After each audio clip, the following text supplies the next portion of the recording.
The 6 o'clock news starts right now. We have been seeing rain around our area this afternoon thanks to a system moving up from the south. Adam Caskey's been tracking what's on the radar and joins us now with what we're seeing out there at the moment and whether any more rain is on the way. Adam. A little bit of a break for a good portion of San Antonio. It's the west side of town that's seen most of the activity right now. And it's been the kind of showers that follow each other. So training, kind of like train cars, they develop and then they just follow each other, south to north in this case. And so let's start on the southwest side of San Antonio. That's where we have these little downpours that have popped up and continue to just march northward at only about 10 miles per hour. They're not moving very quickly, 10 to 15 miles per hour. And they're spaced out a few miles here. For example, this one near Holmes High School, we can actually time that out for you a little bit, give you an idea of who that's going to hit next and when. It's about 13 miles per hour. Warren High School at about 6:08, Leon Valley at 6:12, Brandeis High School at 6:34, and UTSA, vicinity there of UTSA, the main campus, at 6:40 p.m. And I know UTSA, you have one downpour now. You're going to have another one shortly thereafter. And you'll go up I-10 here, around the rim, up toward the Dominion. Some light to moderate rain affecting the roadways here up and down Interstate 10. And this stretches all the way up toward Bernie and particularly Cordillera Ranch over toward Bergheim, right along 46 with this heavy downpour. But for the rest of us, we're really not seeing a whole lot of action out there right now. You go farther to the east and some widely separated showers and a few downpours in Comal County. But looking at the rainfall accumulations so far today, actually pretty impressive in a few neighborhoods. The green indicates about a ½ inch of rain to an inch of rain. So for example, let's just go in toward Timberwood Park here, mainly west of 281. Look at Johnson High School neighborhood, dry, but you go west of 281 into Stone Oak and even up toward Timberwood Park, and that's where we've had a good portion of, or a good chunk of rain, over 1.2 inches there, south of Borgfield Road, west of Highway 281. So obviously a big discrepancy between the haves and have-nots right now with the rain. That's usually the case with precipitation around here. But also notice a streaky pattern to this rain. That's going to be changing as we go through the evening and night. Rain becoming more widespread, showers and storms more numerous through the next couple of hours. And by 10 o'clock, 70%, so fairly widespread. And that's going to be off and on through the night and even into the morning commute tomorrow. So expect a damp morning commute, and these rain chances really aren't going to fall off until tomorrow afternoon when the sun returns. Lastly, if your kids, your pets, or even yourself get spooked by lightning and thunder at night, get ready for that because we'll have some thunderstorms. We'll talk about the severe potential, how much rain could fall, and a series of cold fronts in just a bit. All right, we'll see you then. Thanks, Adam. Now to the lingering problems caused by last week's weather. A major cleanup still going on today after that winter system rolled through parts of our area north of Loop 1604. Yeah, one of the hardest hit neighborhoods is in the New Braunfels area near Canyon Lake. And as our RJ Marquez tells us, there's a community-led effort there. You see it right behind us. They're trying to clean up the mess left behind. Emmanuel Valdez is making the first of many trips to this neighborhood park to drop off branches and tree limbs that fell because of last week's storms. I've been here about 5-6 years now.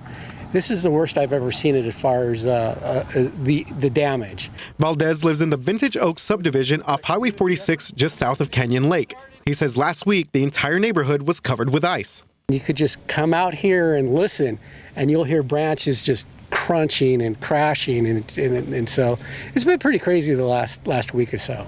Valdez is part of a group of neighbors that teamed up to collect the branches and limbs left behind. Depending on the weather, it's been a little bit of work, as you can see, with all the debris around here. And just check out all the trees and brush that these neighbors in the Vintage Oaks neighborhood have been dealing with over the past couple of days. They're almost as tall as the umbrella that I'm standing under right now. What they're doing is collecting these from individual driveways, and they will later be burned as part of a controlled burn in this area. Jim Beeman has lived in Vintage Oaks for years. His company helped organize this cleanup effort by providing trucks and equipment. $90,000 in resources, vehicles, skid steer, trailers, and just to come together, as a family here in this community due to the devastation that was going on. But the work is far from done. The subdivision has hundreds of homes that still need clearing. The brush pile is probably 3 football fields large. We'll be applying the resources again this weekend as well to catch up. My neighbors have some of those big, beautiful trees that you kind of see in this park, and it's like devastating. RJ Marquez, KSAT 12 News. Bear County deputies responding to reports of a shooting near Brennan High School that was originally called out as an active shooter. Imagine how scary that was. Well, it turns out the shots were fired blocks away, but the school was under lockdown while the school was cleared. This was the scene shortly after 12:30 this afternoon in the 12,000 block of Victoria and Oaks in West Bear County. Sheriff Javier Salazar says 2 cars were shooting at each other, then took off towards the high school. Deputies thought someone might have gone inside. We came to the school. We initially made an all clear notice, but then we received information that a text message came from within the school that there may be somebody armed inside the school. The sheriff says they found one of the cars involved in the shooting abandoned miles away. They do have a person in custody taken in for questioning who they believe to be a student from Brennan High School. That investigation ongoing at this hour. Families from Robb Elementary and Santa Fe High School are united by tragedy, and now they're fighting together for change. They joined State Senator Roland Gutierrez at the Capitol today as he introduced new bills to address school safety, and one of them would create a Texas school patrol. Erica Hernandez explains what's in that proposed legislation. These parents are not going to stop. Parents of victims of Texas school shootings are joining forces. We stand together, hopefully, so that no other family in this godforsaken state has to do this. They joined State Senator Roland Gutierrez today, who proposed bills to create more mass shooting response training, better communication systems among law enforcement, replacing Confederate monuments with memorials to mass shooting victims, as well as the creation of a Texas school patrol. That patrol would consist of 10,000 officers, with at least one officer at every public school campus and higher education facility. Funding for the bills would total $4 billion, and the senator says the state has the money. We have an extra $50 billion. We're going to ask Department of State Health Services and others to figure a plan so that we can have adequate health care in rural communities. Last month, Gutierrez introduced bills sparked by the Robb Elementary School shooting aimed at increasing accountability, and he's not done yet. Next week, he plans to file another round of bills dealing with gun issues. Everybody in Texas needs to examine the complete and utter failure that happened on this day. Erica Hernandez, KSAT 12 News. A man is behind bars for allegedly stealing lottery tickets and money at gunpoint from a Southwest Side store. San Antonio police arresting 31-year-old Jose Carasales. They say he robbed a store in the 5400 block of West Military Drive on November 10th of last year. San Antonio police say he tried to cash the stolen lottery tickets at a store in the 6800 block of U.S. Highway 90. Carasales booked on Monday. He's being charged with aggravated robbery. New at 6, when veterans leave the military, it can be tough to transition into a high-end tech job. That's why an agency called Empower Texas offers training, job skills, and job placement all for free. And it's not just for veterans, it's also for military spouses and at-risk young adults. Courtney Freeman explains the program started up in Dallas, and soon in March, it will open right here in San Antonio. Paul Rodriguez served 14 years in the Army, and when he transitioned out, he was overwhelmed with what to do next. I've always been fascinated with IT, information technology, and computers. He found a free program called Empower Texas, where students begin with a 16-week tech fundamentals course, which takes people from no IT experience to a digital career. And all of our students have an opportunity to earn up to 5 industry-recognized certifications. Empower Texas Executive Director Jonathan Pride, a veteran himself, says they then offer a professional development program. Their resumes are rewritten, they do mock interviewing, they do speed networking and mentoring, and then they are interviewed. Once I complete the program, Empower is able to place me with a software company, which is where I'm currently employed. Rodriguez is grateful the free program is also for military spouses like his wife. Since this program is moving here, I'm encouraging her to look into it.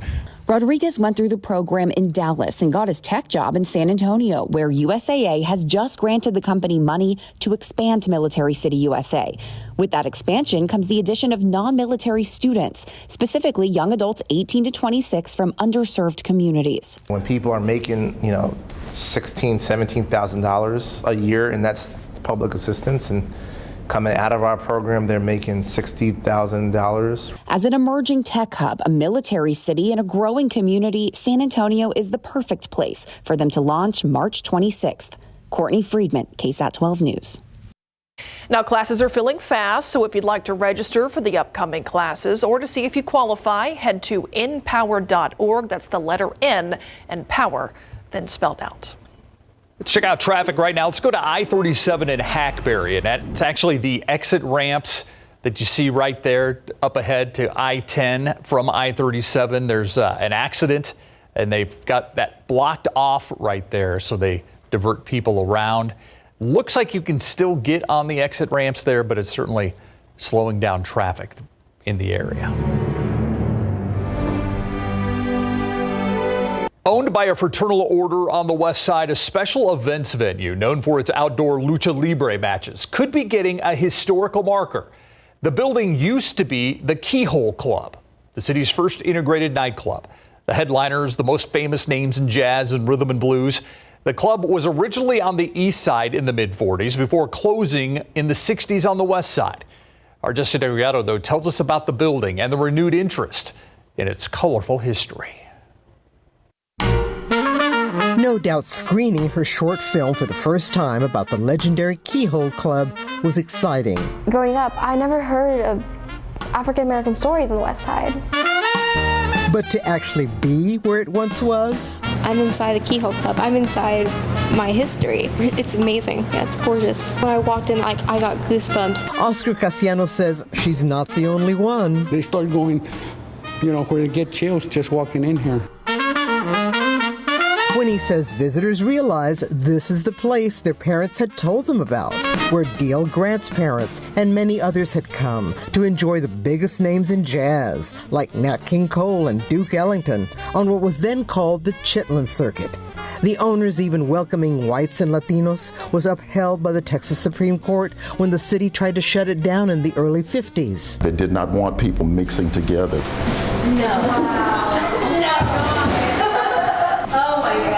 What remains of the neon sign of San Antonio's first integrated nightclub is now being donated to the San Antonio African American Community Archive and Museum. SATCAM also will work on a historical marker for the building Casiano has tried to maintain. What he and his family have done here is incredible. Preserving clues to its storied past. Jesse Degollado, KSAT 12 News. What a cool piece of history. Absolutely. Let's take a look outside with live cam. Hopefully you got to see some rain today, but there are more opportunities on the way. We're even talking storms. Adam Caskey's got your forecast up next.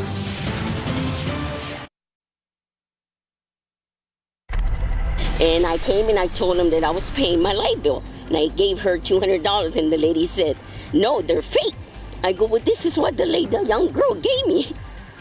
Concerns over counterfeit cash. Tonight on the Nightbeat, the unexpected place one woman says she received the bogus bills, and what one expert suggests should you find them in your wallet. And new leadership at Trinity University, the woman taking over at the top and her vision for Trinity's future in her own words. And also a hobby you might not think of a university president having. It's tonight on the Nightbeat at 10. All right, let's talk about the forecast. More opportunities for rain, and I heard thunder, and I heard lightning earlier. And you've got little ones at home. Yes, I do. And so you know how that is. Crank up the sound machine. Exactly. And be prepared for the pitter-patter of their feet also maybe coming into your room and hopping in bed at night. And if you have pets that get spooked, just be prepared for that. We'll have some claps of thunder and lightning tonight with the storms becoming more numerous. However, rest easily knowing that the severe weather threat is very low for us. Once you get to Hallettsville, Cuero, Yorktown area, you could have some severe weather, but I think the threat's pretty low. Morning commute, still going to be damp. We'll have off and on scattered showers and some lingering thunderstorms through the morning commute tomorrow. And then the sunshine returns by tomorrow afternoon, and then we'll have nothing but sunshine to round out the work week. Taking a look at the radar at the current moment. Again, not a whole lot out there right now. Most of it lately has been on the west side of San Antonio, especially between 410 and 1604. You get up near Bernie, Cordillera Ranch, Bergheim area. One big downpour there that just crossed over 46. Headed into Fair Oaks Ranch, you've got one more downpour. This is headed your way. I'll put this into motion. And you see this heavy rain, no lightning or thunder, but it's headed into Fair Oaks Ranch right now. I know you just got a downpour, but here comes another one headed your way momentarily. And judging by the trend here, just over the past couple of hours, get ready for more of them up and down I-10, especially north of 1604.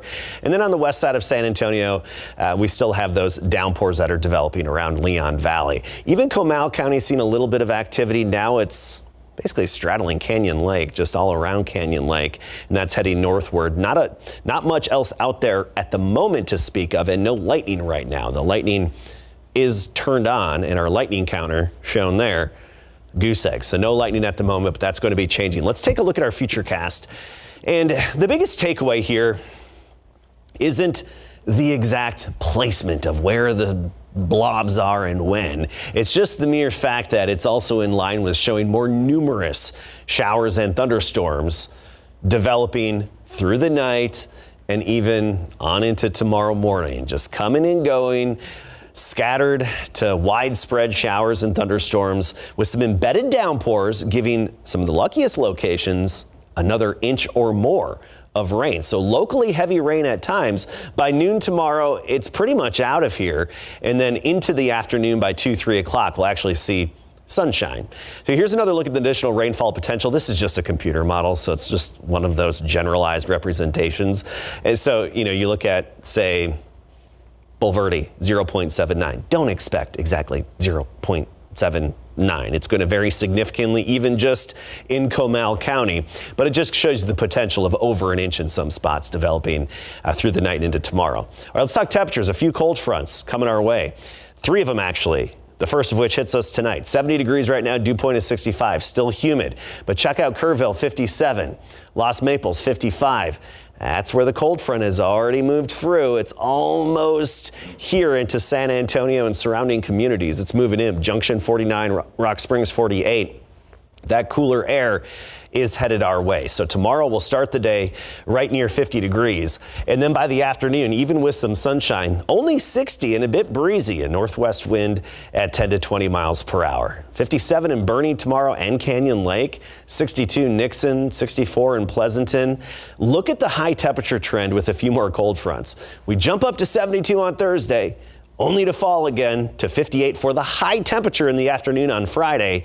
And then we moderate upward a little bit back into the 60s by Sunday and into next week. Our next chance of rain after this event is next Monday night with a similar setup, another cold front, some upper energy, some scattered activity then. I like what I'm seeing so far this February with what our pattern has been for rain chances. Yeah, us too. Thanks, Adam. All right, so the Spurs made a move today.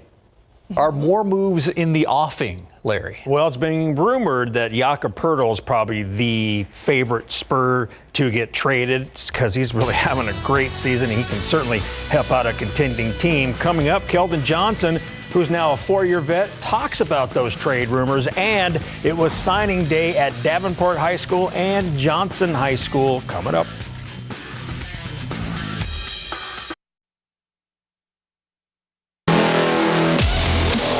Today, the Spurs announced they completed a trade with the Miami Heat, acquiring backup center Dwayne Dedmon and a 2028 second-round draft pick for cash considerations. By making this move, the Heat dropped from $200,000 below the luxury tax, almost $5 million under, while giving them 2 open roster spots. As for the Spurs, they're just simply adding to their draft picks as they continue to rebuild and reshape this franchise.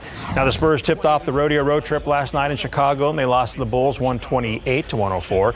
Due to the NBA trade deadline, this week, the team that left on the road trip might not be the same one that comes back. Kelvin Johnson was asked, how does the team handle all the trade deadline rumors, such as Jakob Poeltl might be on his way out?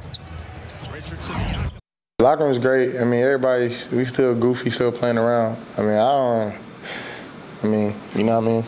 So, I think that, we don't really listen to outside noise. Obviously, whenever something's brought to our attention, when it's set in stone, then that's when we abide by it. Other than that, we kind of just, enjoy each other's presence, have fun, keep going out there, compete to win games and build good habits and get better each and every day. We don't really worry about anything the media says. Spurs will next play at the Raptors tomorrow night at 6:30. Take you to Davenport High School, where the Wolves celebrated National Signing Day with 8 seniors putting pen to paper. 5 football players are going to the next level. Shaston Golden and Jaden Soverall will both attend Trinity University. Darlin Brown will attend Texas Wesleyan University. David Miller and A.J. Graham are both going to Mount Marty University. Randy Garza to St. Mary's University for cheer. Locke Taylor is going off to St. Edwards for baseball. And Lily Falcone to Midland University for powerlifting. It's amazing. It's something that I never thought that I would be able to do. I really thought that I was going to have to pursue cheer, and so to be able to powerlift and to be able to go to the #1 school in the nation is really, really a blessing. Being here in Texas and San Antonio especially, they're my family, friends, everyone will be able to go to the games and see me often, and if I'm killing it, they're right there with me. So it's pretty good. Johnson High School celebrated 12 student athletes this morning for signing their letters of intent. 4 members of the football team made their choices official. Alex Tavares and Johnny Conway are both staying local to attend Trinity. Darren Benavides is heading to Southern Nazarene University, and Harrison Stone will play for Texas A&M Commerce. Cody Copeland will play baseball at St. Mary's University, while swimmer Ian Stewart signed with Dartmouth, and Jenny Russell will play soccer for Hardin Simmons. 3 golfers will play at the next level: Ricky Mitchell with Southwestern University, Andrew Perez with Rutgers, and Preston Size with the University of Texas RGV. Julia Plata will play basketball for Our Lady of the Lake, and Mia Salas will run cross country and track at Texas State. I was so excited to just commit and, be set in where I'm going, and I'm really excited about it. Both my parents went there. I have a lot of family up there. I love the coaches, practice facilities. It's just always kind of been a dream school for me. Definitely that family culture. Most of the D1 teams are kind of separated between, men and women's team, but they were always together, always doing activities with each other, and that's something I kind of looked forward to. You can find more of our signing day coverage on the BGC page at KSAT.com. Great day for those kids, but you guys were busy, man. Very busy. All over the place. Yeah, and we got more signing days coming up, so we'll have more for you. All right, thanks, Larry. Lots of congratulations. Thanks. Our KSAT Q&A is coming up next. 8 o'clock tonight, the President of the United States will address a joint session of Congress to talk and give his State of the Union address. Among those who will be in the room where it happens is Representative Joaquin Castro. Congressman, thank you for joining us. I know you've got to get to the floor here pretty soon, but in the time we have, what do you expect or what do you want to hear from the president tonight? Well, what I want to hear is about the road ahead, and Americans are still facing some challenges with inflation, obviously, whether it's the price of gas or cost of different goods when they go shop at H-E-B or Walmart or wherever it may be. So a plan for that, of course. But there's a lot of victories for the president to celebrate over the last few years. Bouncing the country back from the worst pandemic that the world has seen in a century, and bringing the unemployment rate in this country to the lowest that it's ever been since 1969. So I think you'll hear the president talk a lot about the economy, but I think the president knows that there's still work to do. And hopefully he'll find a receptive Congress in both Democrats and Republicans who will work with him to tackle these issues for the American people. Do you feel like there is hope for that, hope for some bipartisan effort now with this new Congress going forward? I remain eternally hopeful. The Republican Party there's been a lot of infighting, to say the least, among Republicans in Congress so far in the House of Representatives. But look, the president has laid down a marker and said that he's willing to work with any member of the Republican Party, including the Speaker, who's willing to work in earnest on behalf of the American people. Immigration, obviously something that dominates nationwide, but of course in San Antonio. Do you think there's a bipartisan effort out there to get something done on immigration? Immigration is one of those issues that Congress should have dealt with a long time ago. We came close in 2014 with a comprehensive immigration reform bill, but it's been difficult since then. So the one thing that gives me hope is the last time there was a real reform bill that moved, passed the Senate with flying colors, and then the Republican Speaker unfortunately refused to put it on the floor for a vote. But that was the last time that we had divided government like this. So if there's any silver lining in the arrangement right now, it is that for immigration, it is that the last time you had this, there was actually a real comprehensive proposal that came from the Senate. And so, yes, I'm hoping that we solve this issue, that we handle it. It's long overdue. I think people agree, no matter what their politics are, that our immigration system is broken and that Congress needs to step up to fix it. There are a lot of big issues that I'm sure the president will touch on. One of them, of course, being immigration. You mentioned the economy earlier, and that's something that affects all of us day in and day out, no matter where you live across the country. And there has been some improvement there, but is there something that you would tell people to look for in this speech that shows further signs of, things slowing down when it comes to inflation, interest rates, all of those daily reminders of what it's been like the last couple of years? Yeah, I think they should look for what the president says about stemming the rising cost of housing and rental, apartments in San Antonio and across the country, for example. And also, as you all know, corporate America has been laying off a lot of workers in different parts of the country. So I think the president will likely address that as well. But this is a president who comes into this term of Congress with a very strong track record of creating jobs and bouncing the country back from a very deadly and dangerous virus that we had not seen in over a century. So he comes in with a strong hand here. All right, so whether it happens or not, we're going to at least keep talking about bipartisanship, Congressman. And when it comes to the debt ceiling, are we going to see movement on that? Do you get the sense that Republicans want to shut the government down at this point? I mean, I have not heard that from the Speaker, but there are some members of his party that have said that. Yeah, I mean, that's very troublesome. What we've been hearing from Republicans in the House of Representatives is that they want to try to use the debt ceiling as a way to, for some of them, to shut down the government. And so, as Democrats, we have said that, of course, we're open to negotiating on appropriations, on a budget, and so forth. Making sure that we're fiscally responsible. But at the same time, it's the way to do it is not through the debt ceiling debate. That's a matter of the United States paying the bills it already owes. And so, I'm hoping that Republicans will walk back from the brink on that one. Is tonight's speech, in your view, as much a State of the Union address as it is a campaign speech for President Biden? I mean, he's in the congressional chamber, so I think it's mostly going to be a celebration of the things that have gone well over the last few years, but also a serious look at what we need to tackle as a country. But of course, those themes are going to overlap, I'm sure, with the kickoff of his presidential campaign here. I would imagine in the next several months. Yeah, and not just him. I mean, I imagine there's going to be a lot of people who are going to be making speeches, after this that have aspirations for higher office. No, absolutely. I mean, I think you've already seen a bunch of Republicans start to line up and get ready to run. So the campaign season is coming. Representative Joaquin Castro, thanks so much for sharing some time with us before the State of the Union tonight. We'll all be watching. Good to be with you. Take care. We'll be right back.